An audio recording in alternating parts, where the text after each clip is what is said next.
Hello everyone, I'm Jack. I'm back and I'm cutting this up into smaller updates.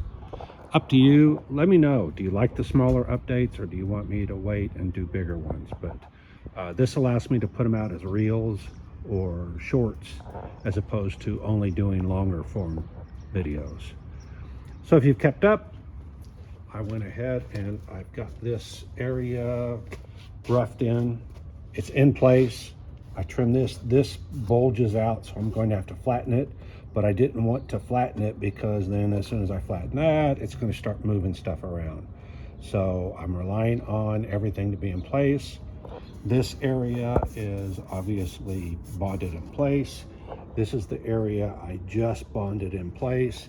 Down there's the area that I bonded in place last time. So this is now solid.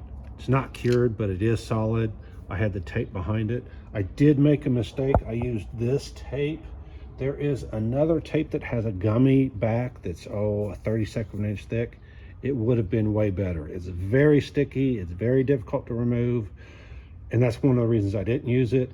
But what happened is, as I was dabbing the fiberglass and putting the chop strand mat in place,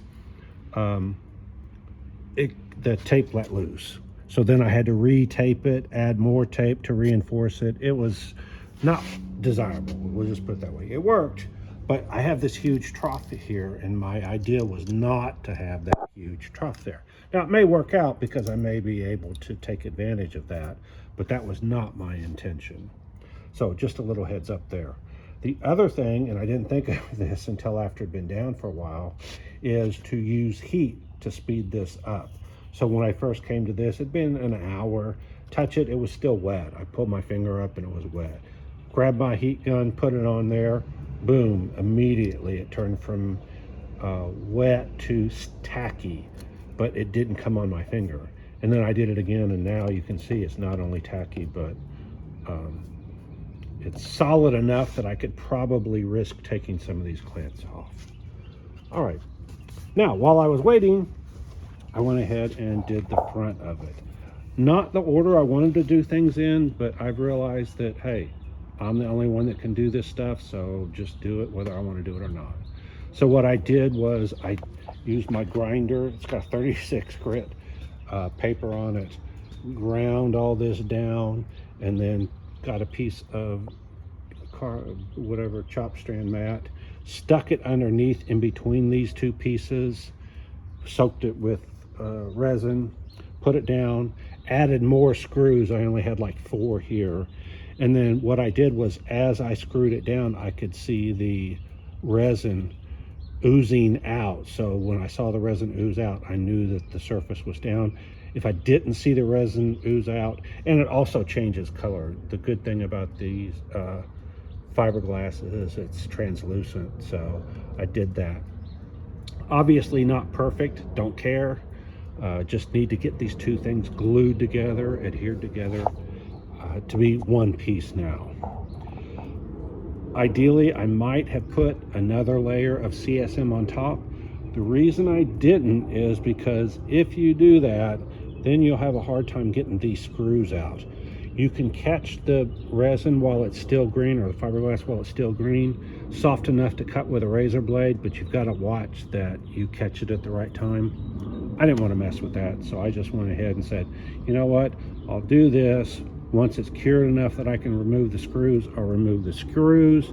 I'll run the sander or the grinder, whatever, across here to knock down the high spots, and then I'll put on another layer.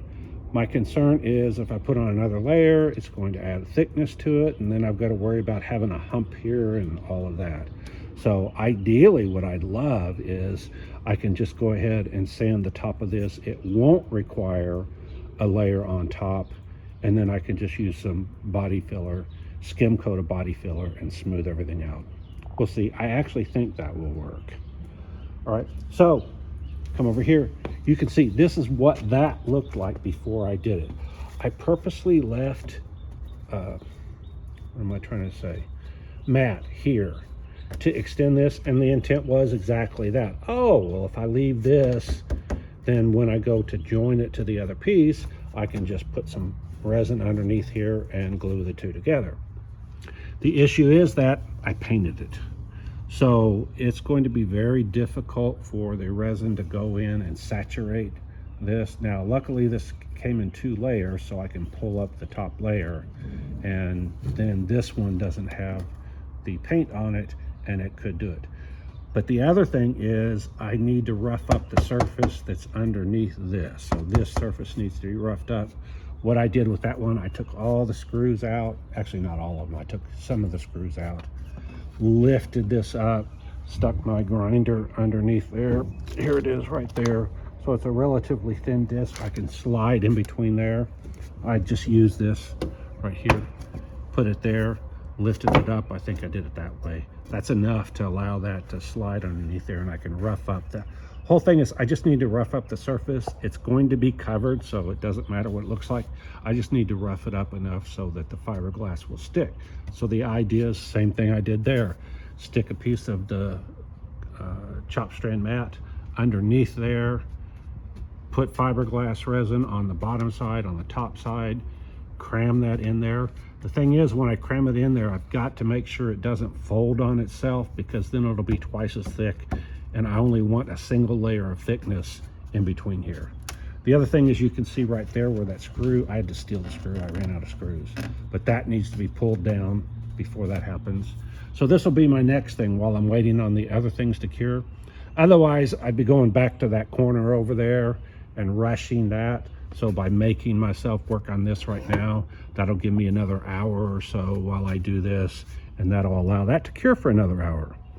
And what I'll do is, before I even start this, I'm going to go get my heat gun over there and then go heat that surface up and this surface up so that they'll cure faster. There's some rule of thumb for every 10 degrees you increase the temperature in Fahrenheit, it knocks the cure time down like a phenomenal amount. I have to look it up, but anyway, one of the chemists that is in our fiberglass group said that, and that happens with all of the polyester materials. So if you can heat it up, great, that'll speed things up a whole lot. Today's a cool day. I'm gonna guess it's 70, 75, something like that, but I can heat that up to, let's say, 100 degrees. That's gonna dramatically speed up the time that it's going to take to cure. All right, that's what I've got right now. So anyway, this was supposed to be a short video, but it ends up being almost 8 minutes. All right, like, subscribe. Oh, I wanted to show you, this is really coming out. I'm pleased with this. If you look at it, it needs work, but there, if you look at it from right here, to me, hey, that's what I wanted to see with my fender flare. So it's looking great.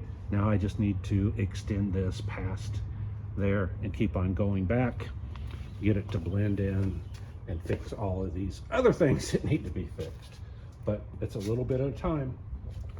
All right, that's it. Like, subscribe, hit the alert, hit the thanks if you want to donate, and if you don't like what I'm doing, you don't know Jack. Bye.